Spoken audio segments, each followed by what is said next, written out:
2025년 6월 10일 새벽기도에 오신 여러분을 주님의 이름으로 축복하며 환영합니다. 오늘 우리에게 주신 하나님의 말씀은 역대상 12장 1절부터 40절까지의 말씀입니다. 제가 가진 성경으로는 구약성경 629쪽에 있습니다. 대표적인 말씀으로 역대상 12장 1절 말씀과 12장 40절의 말씀을 보도록 하겠습니다. 12장 1절입니다. 다윗이 기스의 아들 사울로 말미암아 시글락에 숨어 있을 때에 그에게 와서 싸움을 도운 용사 중에 든 자가 있었으니. 40절입니다. 또 그들의 근처에 있는 자로부터 이사갈과 스불론과 납달리까지도 나귀와 낙타와 노새와 소에다 음식을 많이 실어왔으니 곧 밀가루 과자와 무화과 과자와 건포도와 포도주와 기름이요 소와 양도 많이 가져왔으니 이는 이스라엘 가운데에 기쁨이 있음이었더라. 아멘. 역대상 12장은 역대상 11장 10절에서 시작된 다윗에게 있는 용사의 우두머리는 이러하다라는 그 말씀에 이어 그 명단을 계속적으로 말씀하고 계십니다. 당시 사울이 왕위에 있을 때 하나님이 택한 그 다윗을 죽이려고 발악했던 시기입니다. 그런 상황에서 사울에게서 있었던 자들이 다윗에게 돌아왔다는 것은 굉장한 놀라운 결단입니다. 죽음을 각오하고 온 것입니다. 에스더의 고백이 기억나지 않습니까? 죽으면 죽으리이다 라는 믿음의 고백입니다. 1절 하반절에 베냐민 지파, 8절에 갓사람, 16절에 베냐민과 유다 자손 중에서 20절에 므낫세 지파, 결국 얼마나 모입니까? 22절의 말씀에 보면 그때 사람이 날마다 다윗에게로 돌아와서 돕고자 하며 큰 군대를 이루어 하나님의 군대와 같았더라. 결국 다윗을 온 이스라엘의 왕으로 삼고자 하는 겁니다. 다윗이 온 이스라엘의 왕이 되었음을 본문은 증거하고 있습니다.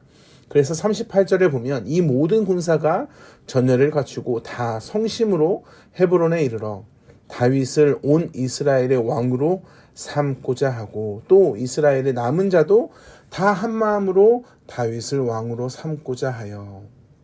한번 이 때를 우리가 한번 자세하게 살펴봤으면 좋겠습니다. 1절에 보면 시글락에 숨어 있을 때라고 말씀합니다. 시글락은 어디인가? 시글락에 대한 내용은 사무엘상 27장에 나옵니다. 당시 다윗은 이스라엘에 있다가는 사울에게 죽임을 당해야 하는 그런 상황이었습니다. 그래서 그가 얼마나 두려워했겠습니까?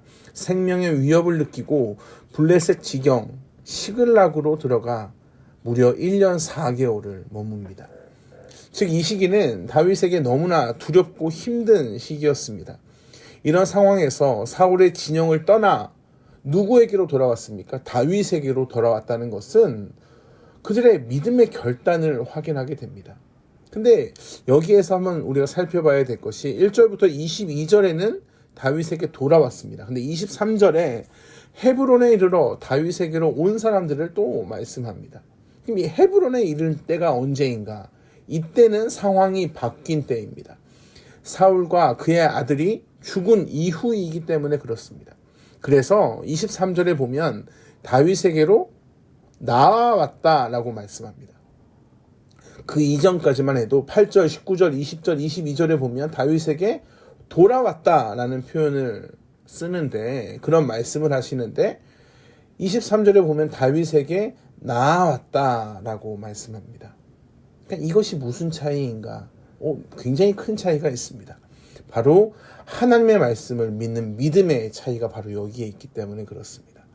상황과 때를 보고 행동으로 옮기는 것이 아니라 바랄 수 없는 가운데 하나님의 말씀을 신뢰하고 그분의 영광을 위해 순종하는 백성의 모습이 바로 돌아온 자의 모습입니다. 물론 둘 다 잘한 모습입니다. 무엇이 더 잘했다, 그러니까 넌 나보다 못하다 이런 것을 말씀하는 것은 아닙니다. 그러나 오늘 본문을 통해 나는 지금 어떤 상황에서 주를 쫓고 있는가라는 생각은 해볼 필요가 있습니다. 나는 돌아가는 자인가 아니면 그냥 나아가는 자인가?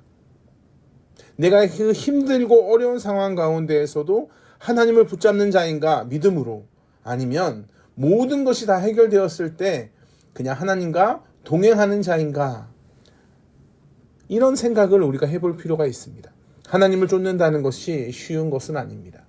특히 오늘 본문 2절에 보면 베냐민 지파가 돌아왔습니다. 베냐민 지파가 누구의 동족입니까? 사울의 동족입니다. 혈육, 지역, 감정, 이런 육신의 소욕을 따르지 않았다는 것을 말씀을 통해 확인하게 되는 겁니다. 3절에 보면 그 우두머리는 아히에셀이요, 다음은 요아스니 기브아 사람 스마의 두 아들이다. 기브아 사람, 기브아가 어디입니까? 사울의 고향입니다. 8절에 보면 갓 사람 중에 광야에 있는 요새에 이르러 다윗에게 돌아온 자가 있었다라는 말씀을 또한 합니다. 이들이 다윗에게 돌아오는 길이 어떻겠습니까? 광야에 있는 요새입니다. 시편 57편에 이런 광야에서 다윗은 시를 씁니다. 하나님이여 내게 은혜를 베푸소서, 내게 은혜를 베푸소서. 내 영혼이 주께로 피하되 주의 날개의 그늘 아래에서 이 재앙들이 지나가기까지 피하리이다. 내가 지존하신 하나님께 부르짖으며 곧 나를 위하여 모든 것을 이루시는 하나님께로다. 무슨 고백입니까? 사울에게 피하여 굴에 있었던 때입니다. 이런 가운데에 다윗이 절망하고 있습니까? 아니요. 나를 위하여 모든 것을 이루시는 하나님, 여전히 하나님을 신뢰하고 있는 겁니다.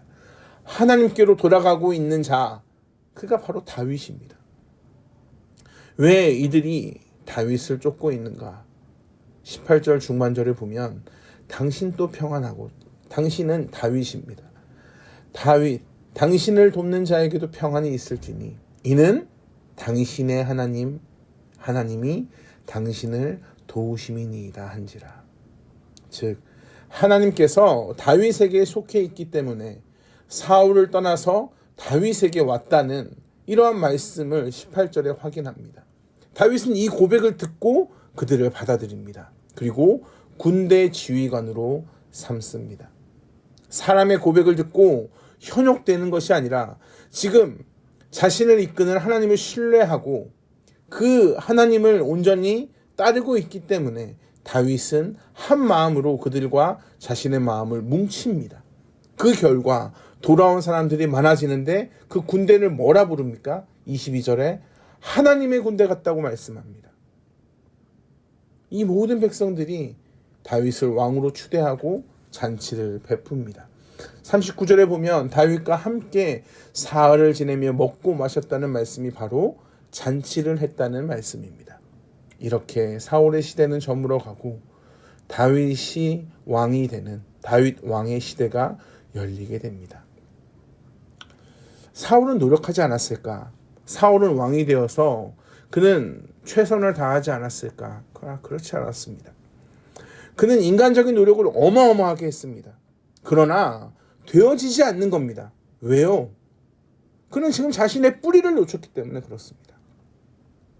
역대상은 하나님이 우리의 뿌리됨을 분명하게 말씀하고 있습니다. 우리는 하나님의 백성입니다. 사울은 하나님의 백성이었습니다. 그는 하나님이 그를 왕으로 삼으셨다는 것을 잊어버리고 있습니다. 인간적인 노력으로 할 수 있는 것이 없습니다. 한번 해봐. 하나님이 말씀하셨습니다. 하나님께서 허락하셨습니다. 근데 결국 좌절하지 않습니까? 사랑하는 성도 여러분, 우리는 어떻습니까? 우리도 마찬가지입니다. 우리는 언제 주님께 돌아갑니까? 돌아가기는 합니까? 저의 모습 가운데에는 상황이 다 되면 하나님의 뜻입니다라고 이야기하는 연약한 믿음이 너무나 많은 것을 날마다 발견합니다.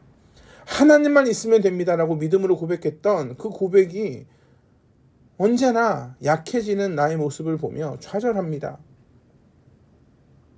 다 완성이 되었을 때라도 돌아가는 그런 약한 믿음이라도 있기를 기도하는 것이 참 부족하지만 저의 믿음의 수준입니다. 그래서 하나님께 참 죄송스럽습니다. 그러나 오늘 말씀을 통해 여러분은 환경이 완성되지 않을지라도 오직 하나님만을 신뢰하며 돌아가는 위대한 성도가 되시길 주님의 이름으로 축복합니다. 우리의 노력으로 무엇이 이루어지지 않는다고 말씀하고 있기 때문에 그렇습니다. 하나님의 말씀은 사실입니다. 하나님은 우리의 창조주이십니다. 그분이 우리의 뿌리가 되십니다. 그분이 창조주라면 피조물을 향한 계획은 당연히 나에게 없습니다. 누구에게 있습니까? 오직 그분께 있습니다. 하나님의 계획을 묻고 그분과의 관계 속에서 풍성한 은혜를 누리며 오늘 다윗이 했던 이런 놀라운 기쁨의 축제를 누리며 나는 할 수 없지만 하나님으로 인해 진정한 기쁨을 누리시는 여러분이 되시길 주님의 이름으로 축복합니다. 기도하겠습니다. 사랑하는 풍성하신 아버지 하나님, 우리는 하나님을 붙잡습니다. 하나님이 우리의 창조주가 되시기 때문에 그렇습니다. 피조물로 하나님의 뜻을 구하며 날마다 주의 은혜를 누리며 나아갈 수 있도록 하나님을 놓치지 않게 하여 주시옵소서. 감사합니다. 사랑이 많으신 예수 그리스도의 이름으로 기도합니다. 아멘. 우리 주 예수 그리스도의 은혜와 하나님의 풍성하신 사랑과 성령 하나님의 언제나 동행하시는 은혜가 오늘도 하나님의 일하심을 온전히 신뢰하며 나를 포기하지 않으시는 하나님을 붙잡으며 하나님의 그 뜻대로 믿음으로 살겠습니다 고백하는 한 분 한 분 위에 영원토록 함께 하시길 간절히 축원하옵나이다. 아멘.